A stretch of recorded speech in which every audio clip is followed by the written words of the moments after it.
Okay, like I started this video before I was obstructed, but let me start all afresh. I was talking about heart-related diseases, especially the one that we know, which is known as high blood pressure. High blood pressure is a very dangerous disease if it is not properly managed, because it doesn't have treatment, and that is also how many of the cardiovascular diseases. When I say cardiovascular disease, what I mean is those diseases that are associated to the heart, because the heart is the center of the body that circulates blood.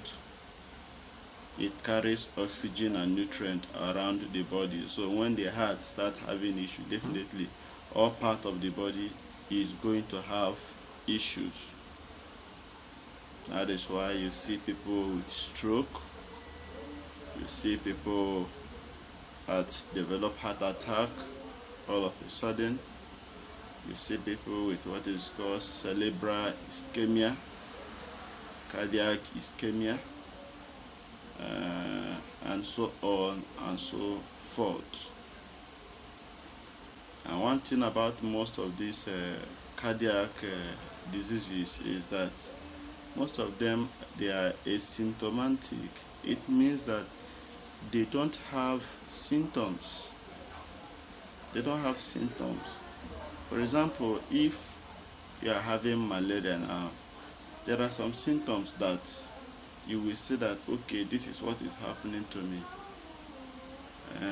Maybe my mouth is bitter, I'm having weakness all over my body is hot, and the inside I'm feeling cold, or I am having cough and catarrh, maybe I'm having lower abdominal pain.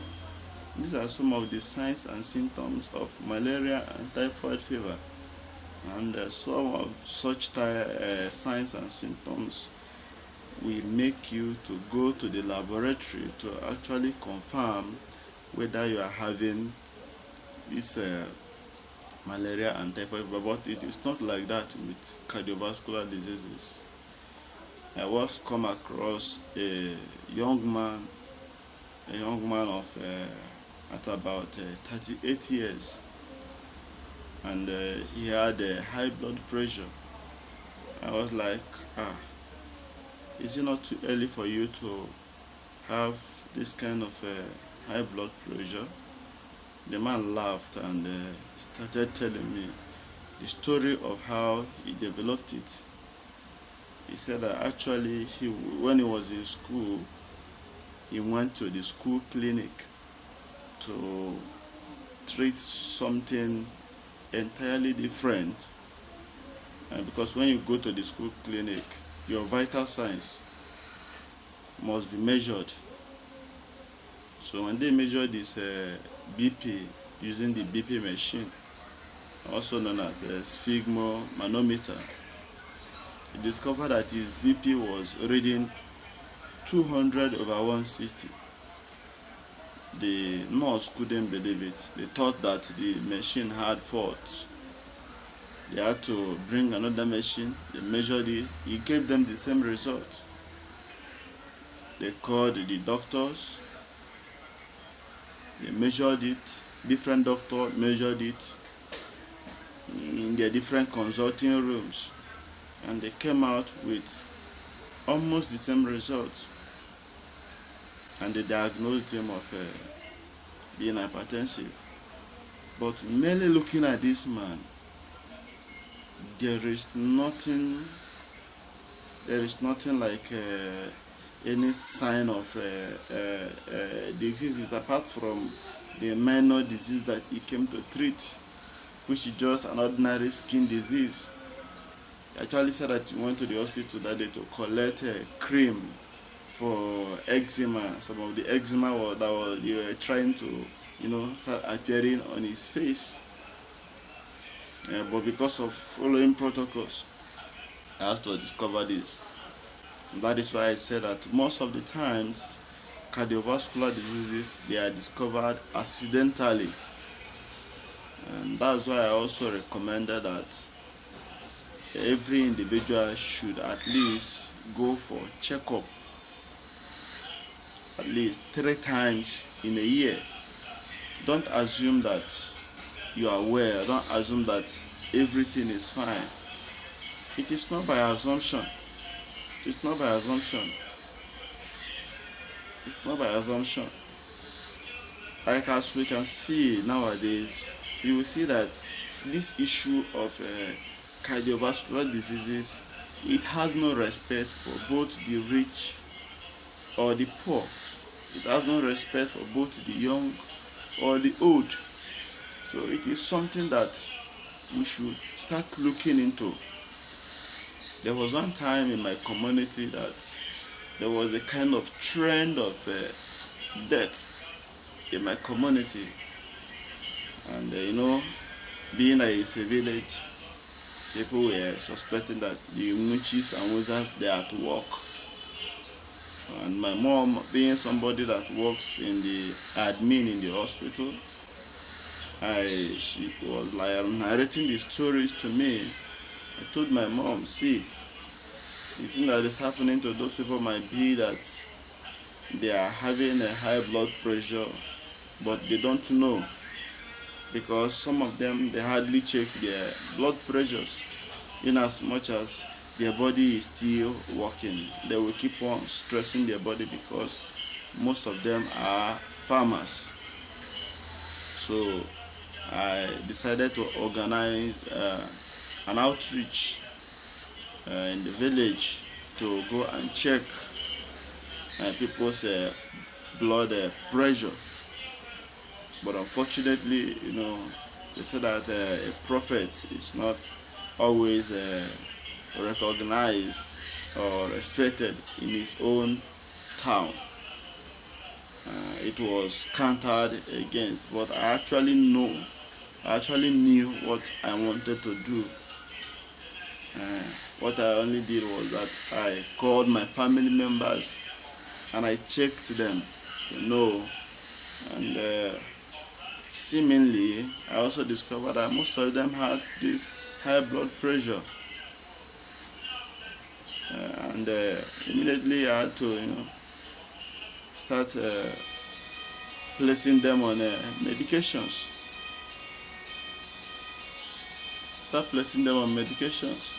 So that they will not end up developing stroke or heart attack or on sudden death. So my brothers and my sisters, what I'm saying in essence is this: please always check your blood pressure. Please, anytime you have the opportunity to check it, you check it. Also endeavor to buy your blood pressure machine. Most people complain that the blood pressure machine does not give accurate result, that when you check it 5 times, it will give you 5 different results. It is because the person that sold it to you did not actually explain to you how to use it. If you want to use a digital blood pressure measuring machine, you're supposed to measure it at least 3 to 5 times, even if it will give you 3 to 5 times different result. Then you take the average. Taking the average is you add what you have at the top. For example, maybe the first one you had 135, the second one you had 130, the third one you had 137. What you do is you do 135 plus 130 plus 137. Whatsoever it gives you, you divide it by 3, and you do it also for the down one. The upper one is called the systolic, while the down one is called the diastolic. By the time you have done it like that, you would have at least gotten closer to what you will get using a mercury in glass sphygmomanometer, which is the name of the apparatus used in measuring blood sugar, blood pressure level. So, viewers, I encourage you to get these things. Get these things. We are in a civilized world, and the reason why the people in the Western world they live better than us, they manage their health better than us, is because they take precautions. They take precautions. They don't wait until they become sick before they seek medical attention. Most of them, they go for checkup even when nothing is happening to them. And abroad, you don't see somebody who something is not happening to, and you will just manufacture one disease from somewhere and tell the person, oh, you are having this or you are having that, because you want to take money or extort money from the person. I have given somebody this advice some time ago, and the person told me, do you know why I don't go for checkup? I said no. He said that they must find something. They must say that there is something that is happening to you. That is why I don't go. I told him, well, what you will do is this. If you are going for medical checkup, don't only go to one place. Look for like 3 reliable places where you can be doing this medical checkup. Go to these 3 places. Hear what they have to say. If what they are saying is not, if they don't agree, if what they are saying is not the same, just take it that they are just deceiving themselves. Know that nothing is wrong with you. Like myself, I don't see anything measuring somebody's blood pressure, and blood pressure gave me 120/80, and I'm telling the person that the blood pressure is 160/100. What am I going to achieve from that? Of course, I know that if I give the person a high blood pressure medication, the person is going to develop hypotension. Hypotension is more difficult to manage than hypertension. What am I going to gain from that? It is unreasonable. Or you go for a bacterial culture test and they didn't see anything, and they end up telling you that you have a staphylococcus aureus like they have it, because in Nigeria I think that is the only bacteria that the layman knows. There are millions of bacteria that cause different kind of diseases. Staphylococcus aureus is not even as pathogenic as people try to acclaim to it, except the one they call the methicillin resistant staphylococcus. There is one they call methicillin resistant staphylococcus. Methicillin is the name of a drug, and methicillin was one of the most potent drug in treating staphylococcus. But because later staphylococcus developed a resistance to this drug, they now termed those that they developed this resistance to this drug, they termed them methicillin resistant staphylococcus aureus, MRSA. Those are the ones that are dangerous.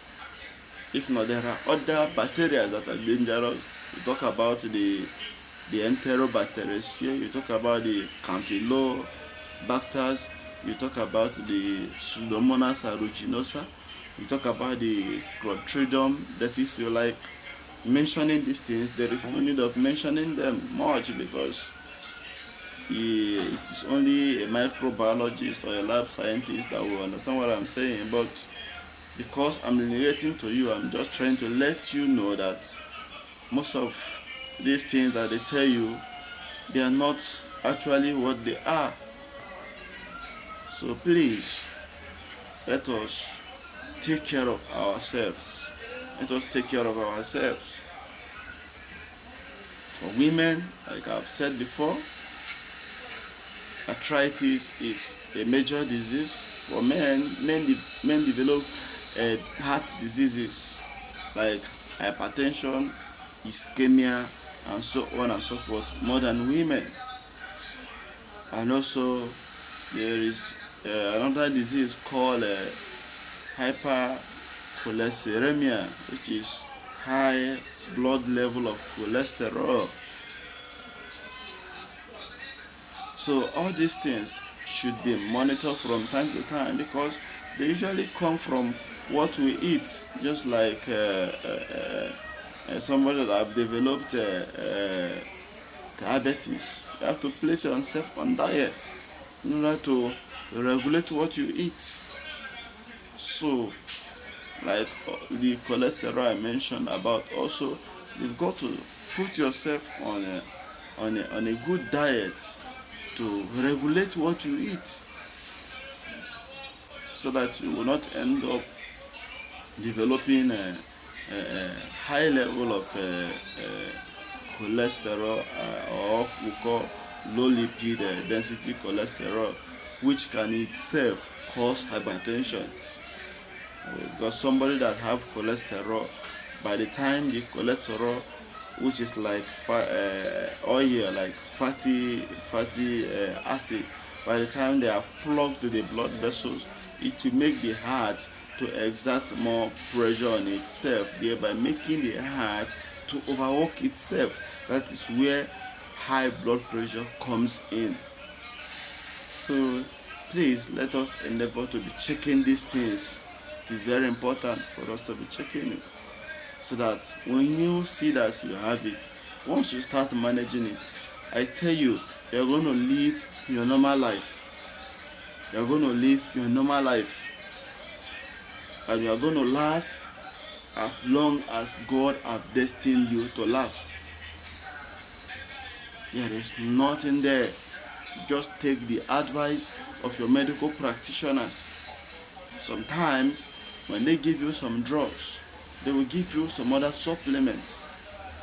The effect of this supplement is to prevent some of the adverse effects of these drugs, because there is no drug that does not have adverse effects except supplement, because supplements are not drugs. So most of the times you see that I measure on supplements, I talk about supplements a lot, because I know its value. I know its value, I know what it does. That is why I talk about it a lot.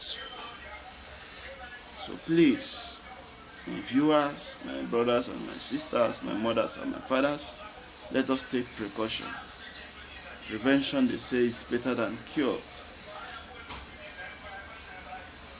Let us take precautions, so that instead of spending our hard-earned money on sicknesses and diseases, it's better we spend them on things which are more relevant, like training of our children, and so on and so forth.